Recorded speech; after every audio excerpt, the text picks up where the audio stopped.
ब्रेकनंतर आपलं पुन्हा एकदा स्वागत। आणि आता पुण्यातून एक मोठी बातमी समोर येत आहे। पुण्यामध्ये मेट्रो स्टेशनचा काही लोखंडी भाग कोसळल्याची घटना घडलेली आहे। पुण्यातील येरवडा भागात रात्री 8 वाजण्याच्या सुमारास ही घटना घडली आहे। यामध्ये मेट्रो स्टेशनचा लोखंडी भाग स्टेशनच्या खालून जाणाऱ्या एका चारचाकीवर कोसळला।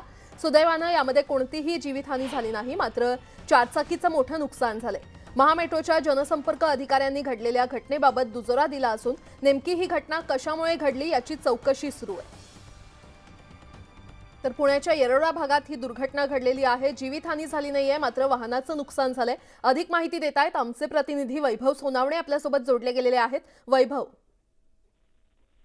प्राजक्ता, पुण्याच्या येरवडा परिसरामध्ये मेट्रोच्या स्टेशनचं जे काम सुरू आहे त्याला बाहेरून सुशोभीकरणासाठी लोखंडी ग्रिल्स त्या बसवण्यात येते मोठ्या पाईपच्या, आणि या पाईपचा एक तुकडा खालून जाणाऱ्या चारचाकी वाहनावरती पडला अचानक। त्यामुळे वाहनाचं मोठं नुकसान झालेलं होतं। काल रात्री ही घटना घडली आहे। सुदैवानं याच्यामध्ये कोणी जखमी झालं नाही किंवा जीवितहानी सुद्धा झालेली नाही, मात्र चारचाकी वाहनाचं मोठं नुकसान झालंय। काम करत असताना वाहतूक बंद ठेवायची किंवा वाहतूक सुरू असताना काम बंद ठेवायचं या नियोजनामध्ये खरं तर मेट्रोचं काम सुरू असतं, मात्र तरी सुद्धा ही दुर्घटना घडल्यामुळे ही नेमकी कशामुळे घडली याची चौकशी जी आहे ती महामेट्रोकडून सुरू करण्यात आली आहे। यामध्ये सुदैवाची बाब एवढीच आहे की या अपघातात कोणाचाही जीव गेलेला नाही। एक लोखंडाचा मोठा तुकडा जो आहे तो मारुती स्विफ्ट डिझायर वरती या चारचाकी गाडीवरती पडलेला होता, ज्यामध्ये या गाडीचं छत जे आहे ते पूर्णतः